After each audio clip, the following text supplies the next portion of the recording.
ॐ नमो भगवते वासुदेवाय। 12वां अध्याय वृत्रासुर का वध। श्री सुखदेव जी कहते हैं, राजन, वृत्रासुर रणभूमि में अपना शरीर छोड़ना चाहता था, क्योंकि उसके विचार से इंद्र पर विजय प्राप्त करके स्वर्ग पाने की अपेक्षा मरकर भगवान को प्राप्त करना श्रेष्ठ था। इसलिए जैसे प्रलयकालीन जल में कैटभासुर भगवान विष्णु पर चोट करने के लिए दौड़ा था, वैसे ही वह भी त्रिशूल उठाकर इंद्र पर टूट पड़ा। वीर वृत्रासुर ने प्रलयकालीन अग्नि की लपटों के समान तीखी नोकों वाले त्रिशूल को घुमाकर बड़े वेग से इंद्र पर चलाया और अत्यंत क्रोध से सिंहनाद करके बोला, पापी इंद्र, अब तू बच नहीं सकता। इंद्र ने ये देखकर कि वह भयंकर त्रिशूल ग्रह और उल्का के समान चक्कर काटता हुआ आकाश में आ रहा है, किसी प्रकार की अधीरता नहीं प्रकट की और उस त्रिशूल के साथ ही वासुकी नाग के समान वृत्रासुर की विशाल भुजा अपने 100 गांठों वाले वज्र से काट डाली। एक बाग कट जाने पर वृत्रासुर को बहुत क्रोध हुआ। उसने वज्रधारी इंद्र के पास जाकर उनकी ठोड़ी में और गजराज ऐरावत पर परीख से ऐसा प्रहार किया कि उनके हाथ से वह वज्र गिर पड़ा। वृत्रासुर के इस अत्यंत अलौकिक कार्य को देखकर देवता, असुर, चारण, सिद्धगण आदि सभी प्रशंसा करने लगे, परंतु इंद्र का संकट देखकर वे ही लोग बार बार हाय हाय कहकर चिल्लाने लगे। परीक्षित, वह वज्र इंद्र के हाथ से छूटकर वृत्रासुर के पास ही जा पड़ा था, इसलिए लज्जित होकर इंद्र ने उसे फिर नहीं उठाया। तब वृत्रासुर ने कहा, इंद्र, तुम वज्र उठाकर अपने शत्रु को मार डालो, ये विषाद करने का समय नहीं है। देखो, सर्वज्ञ सनातन आदि पुरुष भगवान ही जगत की उत्पत्ति, स्थिति और प्रलय करने में समर्थ है। उनके अतिरिक्त देहाभिमानी और युद्ध के लिए उत्सुक आतताइयों को सर्वदा जय ही नहीं मिलती। वे कभी जीते हैं तो कभी हारते हैं। ये सब लोक और लोकपाल जाल में फंसे हुए पक्षियों की भांति जिसकी अधीनता में विवश होकर चेष्टा करते हैं, वह काल इस सबकी जय पराजय का कारण है। वही काल मनुष्य के मनोबल, इंद्रिय बल, शरीर बल, प्राण, जीवन और मृत्यु के रूप में स्थित है। मनुष्य उसे न जानकर जड़ शरीर को ही जय पराजय आदि का कारण समझता है। इंद्र जैसे काठ की पुतली और यनवन का हरिण नाचने वाले के हाथ में होते हैं, वैसे ही तुम समस्त प्राणियों को भगवान के अधीन समझो। भगवान के कृपा प्रसाद के बिना पुरुष, प्रकृति, महतत्व, अहंकार, पंचभूत, इंद्रिया और अंतःकरण, चतुष्टय, ये कोई भी इस विश्व की उत्पत्ति आदि करने में समर्थ नहीं हो सकते। जिसे इस बात का पता नहीं है कि भगवान ही सबका नियंत्रण करते हैं, वही इस परतंत्र जीव को स्वतंत्र कर्ता भोक्ता मान बैठता है। वस्तुतः स्वयं भगवान ही प्राणियों के द्वारा प्राणियों की रचना और उन्हीं के द्वारा उनका संहार करते हैं। जिस प्रकार इच्छा न होने पर भी समय विपरीत होने से मनुष्य को मृत्यु और अपयश आदि प्राप्त होते हैं, वैसे ही समय की अनुकूलता होने पर, इच्छा न होने पर भी उसे आयु, लक्ष्मी, यश और ऐश्वर्य आदि भोग भी मिल जाते हैं। इसलिए यश अपयश, जय पराजय, सुख दुख, जीवन मरण, इनमें से किसी एक की इच्छा अनिच्छा न रखकर सभी परिस्थितियों में संभाव से रहना चाहिए। हर शोक के वशीभूत नहीं होना चाहिए। सत्व, रज और तम ये तीनों गुण प्रकृति के हैं, आत्मा के नहीं। अतः जो पुरुष आत्मा को उनका साक्षी मात्र जानता है, वह उनके गुण दोष से लिप्त नहीं होता। देवराज इंद्र, मुझे भी तो देखो, तुमने मेरा हाथ और शस्त्र काटकर एक प्रकार से मुझे परास्त कर दिया है, फिर भी मैं तुम्हारे प्राण लेने के लिए यथाशक्ति प्रयत्न कर ही रहा हूँ। ये युद्ध क्या है? एक जुए का खेल।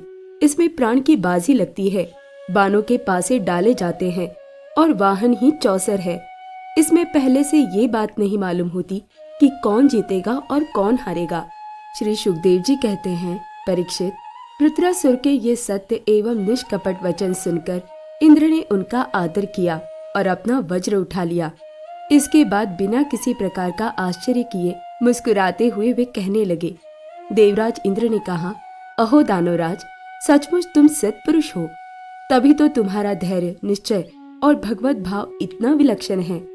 तुमने समस्त प्राणियों के सूरत आत्मस्वरूप जगदीश्वर की अनन्य भाव से भक्ति की है, अवश्य ही तुम लोगों को मोहित करने वाली भगवान की माया को पार कर गए हो। तभी तो तुम असुरोचित भाव छोड़कर महापुरुष हो गए हो। अवश्य ही ये बड़े आश्चर्य की बात है कि तुम रजोगुणी प्रकृति के हो, तो भी विशुद्ध सत्व स्वरूप भगवान वासुदेव में तुम्हारी बुद्धि दृढ़ता से लगी हुई है। जो परम कल्याण के स्वामी भगवान श्री हरि के चरणों में प्रेममय भक्ति भाव रखता है, उसे जगत के भोगों की क्या आवश्यकता है। जो अमृत के समुद्र में विहार कर रहा है, उसे शूद्र गड्ढों के जल से प्रयोजन ही क्या हो सकता है। श्री सुखदेव जी कहते हैं, परीक्षित, इस प्रकार योद्धाओं में श्रेष्ठ महापराक्रमी देवराज इंद्र और वृत्रासुर धर्म का तत्व जानने की अभिलाषा से एक दूसरे के साथ बातचीत करते हुए आपस में युद्ध करने लगे। राजन, अब शत्रु सूदन वृत्रासुर ने बाएं हाथ से फौलाद का बना हुआ एक बहुत भयानक परीग उठाकर आकाश में घुमाया और उससे इंद्र पर प्रहार किया। किंतु देवराज इंद्र ने वृत्रासुर का वह परीग तथा हाथी की सूंड के समान लंबी भुजा अपने 100 गांठों वाले वज्र से एक साथ ही काट गिराई। जड़ से दोनों भुजाओं के कट जाने पर वृत्रासुर के बाएं और दाएं दोनों कंधों से खून की धारा बहने लगी।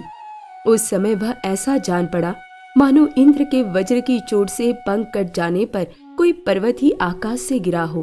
अब पैरों से चलने फिरने वाले पर्वतराज के समान अत्यंत दीर्घकाय वृत्रासुर ने अपनी ठोड़ी को धरती से और ऊपर के होठ को स्वर्ग से लगाया तथा आकाश के समान गहरे मुंह, सांप के समान भयावनी जीभ एवं मृत्यु के समान कराल दाढ़ों से मानो त्रिलोकी को निगलता, अपने पैरों की चोट से पृथ्वी को रौंदता और प्रबल वेग से पर्वतों को उलटता पलटता वह इंद्र के पास आया और उन्हें उनके वाहन ऐरावत हाथी के सहित इस प्रकार लिल गया जैसे कोई परम पराक्रमी और अत्यंत बलवान अजगर हाथी को निगल जाए। प्रजापतियों और महर्षियों के साथ देवताओं ने जब देखा कि वृत्रासुर इंद्र को निगल गया, तब तो वे अत्यंत दुखी हो गए तथा हाय हाय बड़ा अनर्थ हो गया यो कहकर विलाप करने लगे। बल दैत्य का संहार करने वाले देवराज इंद्र ने महापुरुष विद्या नारायण कवच से अपने को सुरक्षित कर रखा था और उनके पास योग माया का बल था ही, इसलिए वृत्रासुर के निगल लेने पर उसके पेट में पहुंचकर भी वे मरे नहीं।